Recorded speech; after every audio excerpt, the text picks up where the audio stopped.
There's some interaction between those beings and the Creator.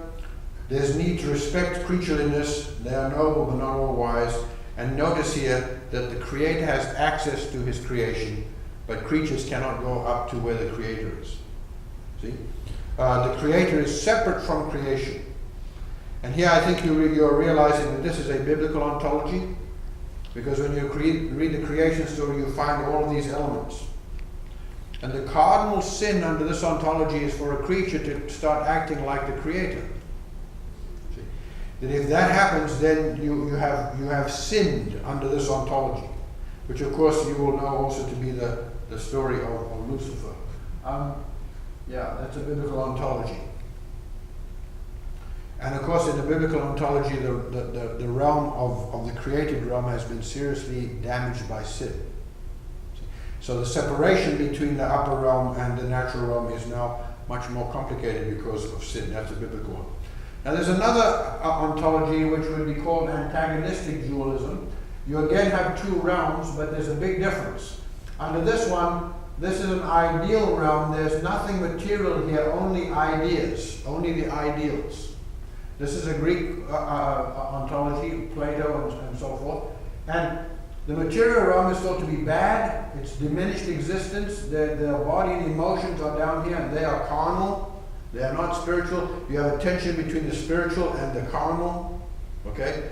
And this has actually played a big role in Christianity. If you look on this side, there are gradations of being. Down here are the brutes, and up here are the angels.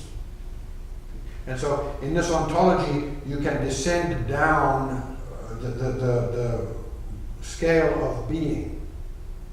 And things that pertain to the body are carnal. They get further down the list here as you go. A very important point here is that the essence of a being is in its soul. So under this ontology, what you will find is that the essence of being here is somehow trapped into this realm. And the whole goal toward human thriving here is to get the soul back out of this yucky material realm and up into the spiritual realm. I think my next slide, this slide is somewhat activated, I think. Yeah. Is that you notice here ideal being or God. If you're a Christian, you will talk about God, and other people talk about God too. But the soul enters down into the material world, and in some ontologies that takes place at conception, where the soul is united with a human egg, and then it begins its journey. And you know it journeys through life, and depending which particular religion you subscribe to, either the church or sacraments, priest, Jesus, some mysterious communications, these are all instruments that take care of the soul on its journey through the material realm. And then when you die, you either go back up to heaven, back to God, or perish the thought. You go down to hell. Oops, one too far. See? And of course, it leaves human beings in something of a quandary. That's how that antagonistic dualism plays out in religion. Okay? So here's Dave's diagram. If you look at the foundational presuppositions, we have a number of options. Okay? How are being and time related? That's the category of being. And you can say it is either timeless or it is temporal and spatial. Meaning that the essence of being is either affected by time or it is outside time where it is not affected by time. Now this is a very abstract idea, but I have to tell you, is that this debate has had a profound impact on Christian theology. And anybody who talks about a soul in a human being, I can tell you right now, has adopted as their foundational category timelessness of being. Right. Now, of course, I'm going to ask you which one do admin to subscribe to, but we'll save that for tomorrow.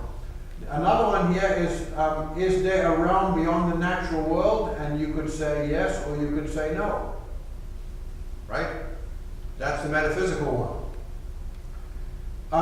How is reality itself construed? This is the ontological one that I just took you through, and you could either go to randomness, you could go to, I can hardly read that, superstitious dualism, You could go to antagonistic dualism. You have all of these that you could go to. So you see that the ontological one is complicated, right? The one on being is not so complicated, but this one is complicated. And then the one other one that is foundational is what kind of knowledge is available? Do you have truth with a capital T, or do you have truth with a small t? Now I put this diagram together because it creates a visual image that every religious system has been built because somebody took various positions in these four categories. Okay? So your religion has a position on being, it has one on ontology, metaphysics, and on epistemology. All religious systems are built on this, and we'll look at those again tomorrow. What's happening in our country is that the last three ontologies that I talked about are at war. Non-antagonistic dualism or creationism is being overrun by naturalism and antagonistic dualism. And it's very difficult to know which of those two are winning. Is naturalism winning or antagonistic dualism? Anybody who is interested in spiritual things, meaning things of the spirit,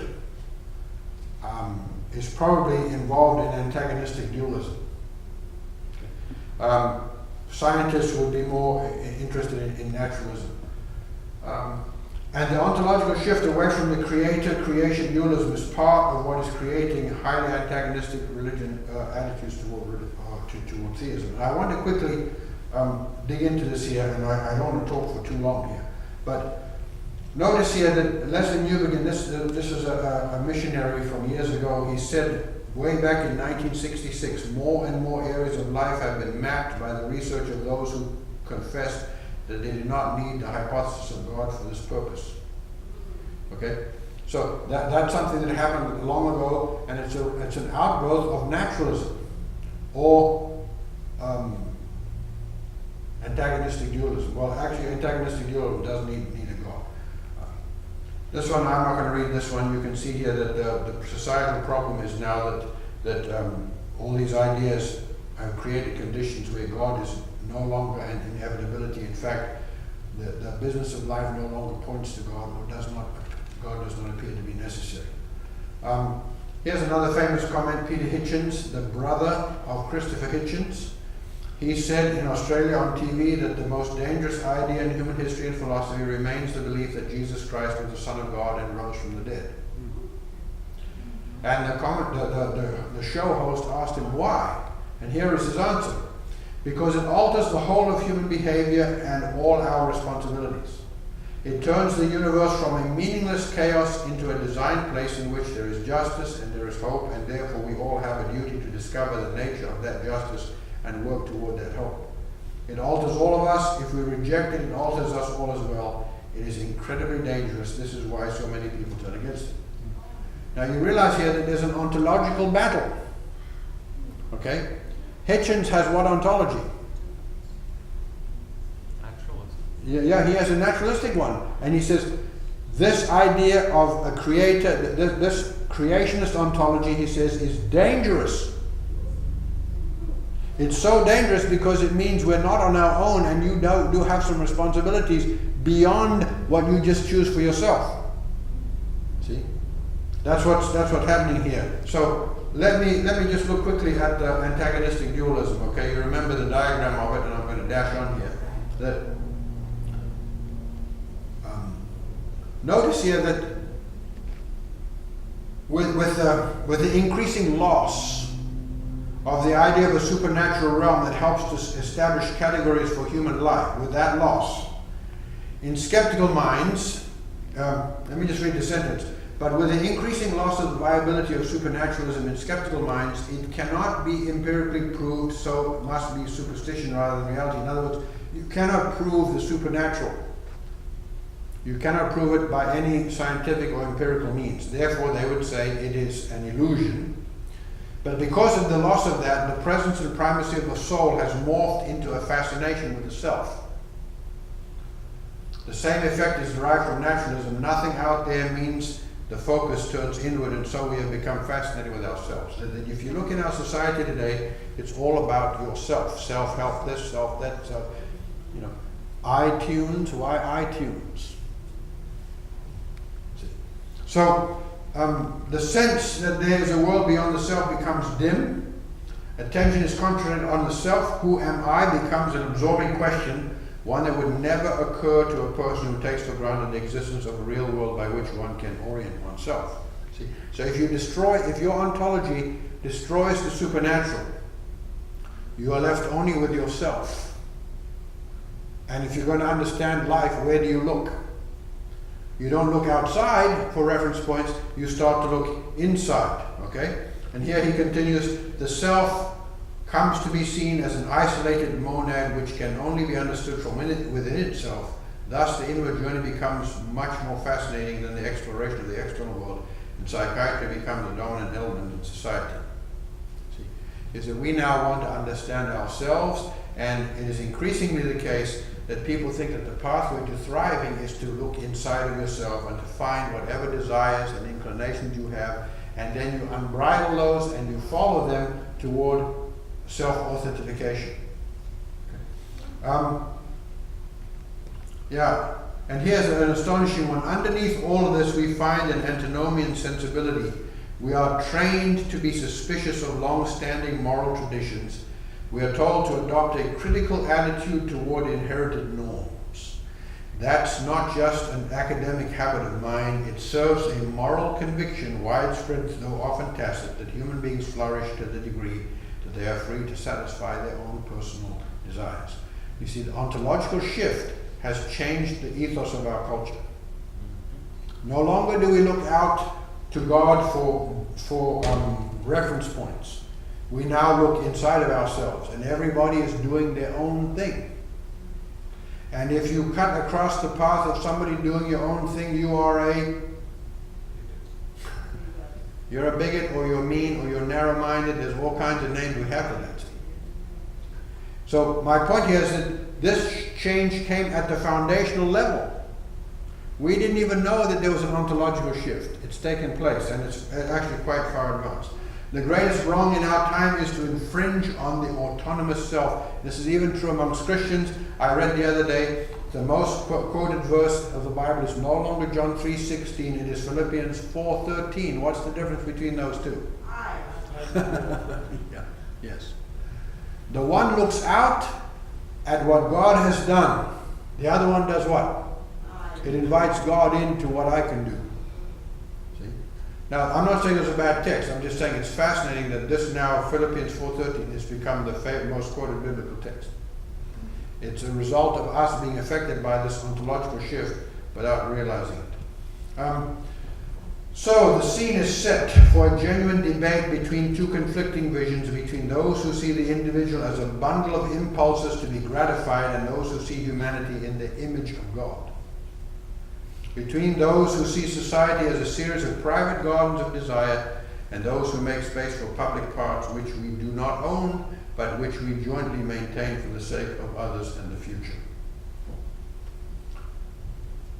The scene is set for a genuine debate between two conflicting divisions that can be traced down through practice and doctrine and hermeneutics all the way down to the ontological element of human foundations.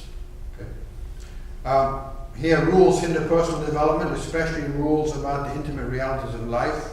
Genuine human flourishing begins with close examination of one's own unique desires and then an endless set of negotiations with others. So I find out who I am, and then I have to continue to negotiate for my own space from you. Okay? Well, I don't think I can read all through this here, but this was a fascinating one because this man pointed out how nihilism is a fascination in our day. And he says here, this is a Polish poet, he said, a true opium for the people is a belief in nothingness after death, the huge solace of thinking that for our betrayals, greed, cowardice, murder, we are not going to be judged. See? I am my own master of my own destiny. I don't have to account to anybody, either now or in eternity. That's the nature of life on planet Earth. So, we've had a glimpse at the thought foundations and how they can affect society and living. I took you down through just the one category of ontology, and I did so hastily, although it took me about an hour and 10 minutes. I'm happy to engage in some conversation here tonight. I don't know if this is clear to you. I always struggle with these because, you know, it's philosophical, it's unusual. I don't think any of you have heard about this before. And yet you understand very clearly what I talked about, I think, that the shift has occurred. It begins with philosophers and trickles down to the street level.